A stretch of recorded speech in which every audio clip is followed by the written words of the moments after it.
After a long and contentious battle, San Diego City Council member Carl DeMaio conceded the mayor's race earlier today. Now the winner of the race, Mayor-elect Bob Filner, joins me to talk about the campaign and what's first on his to-do list. Congratulations. Thank you. It's pretty humbling, though, to be entrusted with the leadership of one of the biggest cities in our nation. So I'm humbled by that. You are humbled, but you fought hard during this campaign. What do you think it is that actually made it so that you won? I think people respond to two things. Number one, my experience. I mean, I think I was better prepared for the job of virtually anybody who's run for mayor in decades here, serving on our school board, our city council, and in Congress.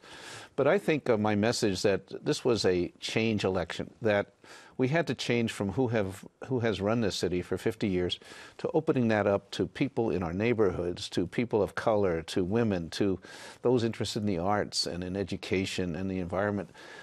Break open the whole, really, who sits at the seat of power. And I think people are ready for that. The city has changed demographically and so many other ways. And yet the power structure has not matched that change in our society. And this election, I think, will bring it back into that. And you said you actually reached out to these people. You did a long foot campaign talking to, you said, doormen. And do you think that was effective? Of course. I'm known for my visibility. And I mean, when I travel around the city, and people recognize me, but more important, they know I'm on their side.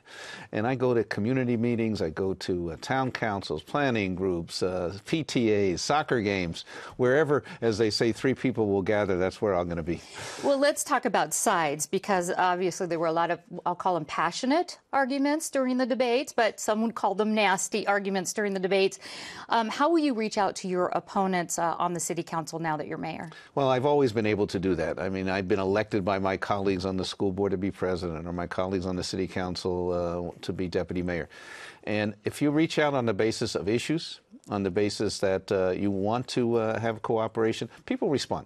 And you can, if you get them around the table focusing on the issues, that's what it'll come out that you're working together.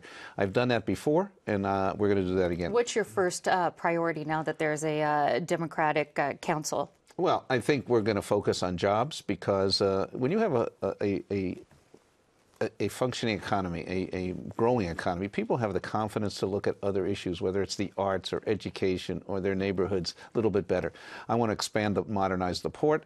I want to help small business by making sure our public buildings are solar powered, for example. I want to, we leave $6 billion on the table because our border with Mexico, the legal crossings, are so inefficient.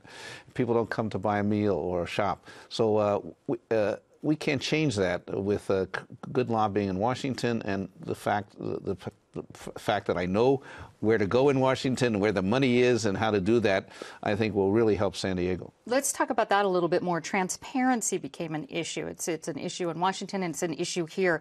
What are you going to do to make sure that the mayor's office is open and transparent? Well, the first thing I do, I've only announced one really appointment in this whole election, and that was we're going to have an open government department led by Donna Fry, former councilwoman, who for 9 years was really the prime spokesman in this whole region for open government. So she's going to direct that office. We're going to do everything that she says to be transparent. And whether it's city council meetings in the evening, in neighborhoods, whether I'm going to be at City Hall Saturday mornings, for example. When, so still boots on the ground. So where people can just come and talk to me. We're going to open up at one of the evenings, City Hall, so people can do business there. I think they're going to see a visibility and a transparency they had not seen before. All right. Unfortunately, we are out of time. San Diego Mayor-elect Bob Filner, thanks so much for talking with us. I appreciate it so much.